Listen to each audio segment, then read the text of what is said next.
Hello people, I'm Jaby Koay, joined by Achara Kirk, and we're looking at VIKRAM official title teaser, hashtag Kamal Haasan 232. Kamal Haasan 232 with Kamal Haasan, directed by Lokesh, Kanagaraj, and music by Anirudh.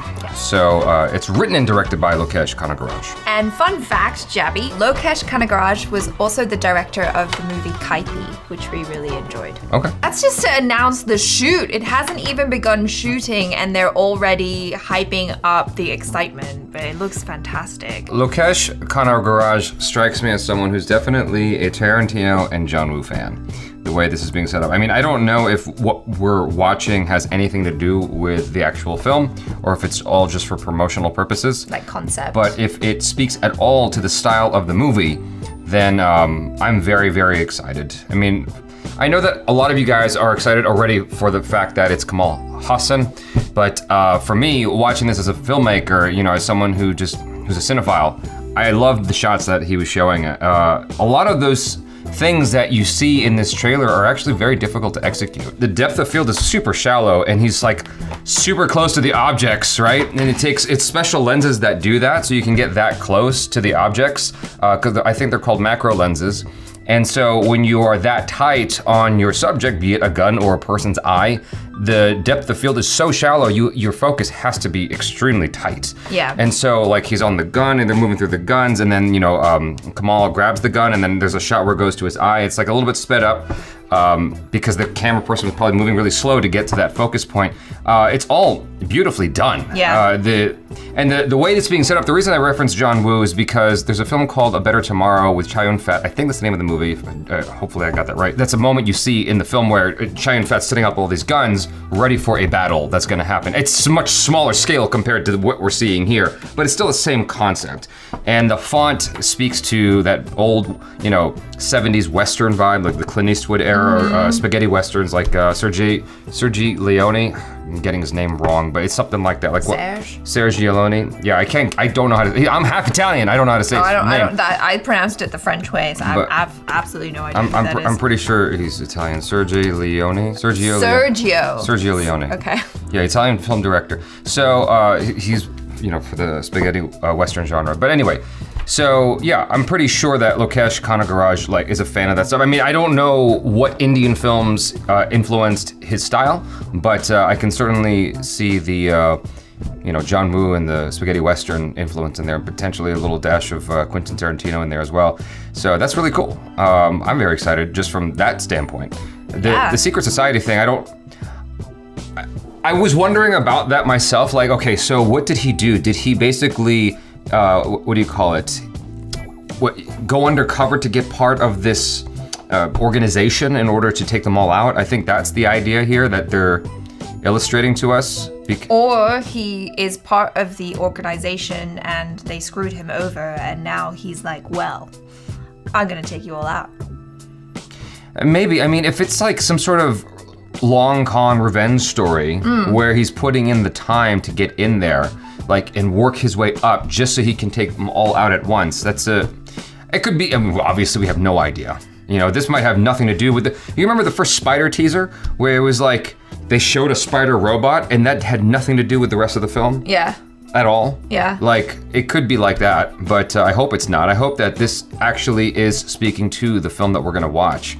So I love the style, I love the music, I love the way Kamal Haasan looks. The action, I mean, we didn't see much, but like, it's definitely got me juiced. Well, it's teasing you with the action, right?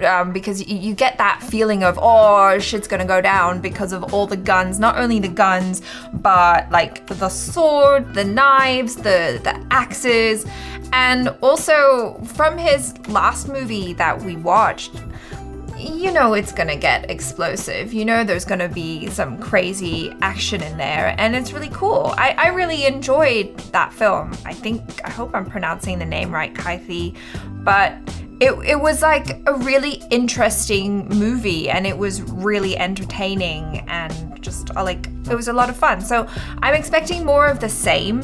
I like the way it looks. I love the lighting, like from the very beginning when, you know, the first shot with the window, and you can see the little dust motes dancing in the sunlight. I'm like, oh, that looks so pretty. Like, there's definitely an aesthetic vision to this, which I appreciate. And then, of course, you know, the action. I suppose it's worthwhile to call out the cinematographer Satyan Suryan, shout him out, because he's working with the director Lokesh Kanagaraj in order to achieve those shots. You know, it takes a really, really good cinematographer to pull off that kind of stuff. And so, you know, Satyan Suryan, I'm a fan of his, and I'd love to see what else he's worked on. Not only all of the aesthetics and potential for action is exciting, I think also the fact, obviously, that Kamal Haasan is in the lead is going to be super cool because, you know, aside from any of the potential like over-the-top action, which I have a feeling is going to happen, like it's going to be bombastic, you have Kamal Haasan there who's going to ground it. So, you know, in the midst of all the potential craziness, because you already saw it when he like pulls out the axes and is like, "Foomp," like, you know, he's going to still give a really great acting performance, and I feel like there's gonna be some emotional depth and an emotional hook there. Because otherwise, why would he be even doing this film? Why would it interest him enough in order to be the star of this movie and also to produce it? So it's got to be something that, you know, means something to him. And, you know, judging by his body of work and how he likes to challenge himself and do something different all the time, like, I think it's gonna be something interesting at the very least. Yeah, if you guys haven't seen our reaction to his montage of work from spanning his entire film career, I was very thoroughly impressed at what I saw in there, and that's just a fraction, obviously, because, you know, you're not watching the entire film, but it was fascinating to watch all the ways that he was challenging himself and doing all these different roles and trying to up the ante, like doing as much as 10 roles in a single film. Like a lot of the films that they mentioned in that montage, you know, the tribute video, I would actually love to check out. And you guys can let us know in the comments below your favorites from the films mentioned in there. I was very curious because this is executive producer S. Disney. It made me wonder if this was gonna be on some kind of streaming platform like the Disney streaming platform, or if that's someone's actual name. S. Disney, executive producer. So yeah, just curious about that right there. Disney's getting its hands in every pot, you know, wherever it can make money, it's gonna do it. So you guys, thanks so much for hanging out with us. Hopefully you enjoyed that, and be sure to check out Achara, the big silly fun Kirk, on her YouTube channel, as well as the Instagram, and myself as well, Instagram and Twitter, and this channel, of course. Yeah, that's obvious, isn't it? I'm Jaby Koay. This is Achara Kirk. Peace out.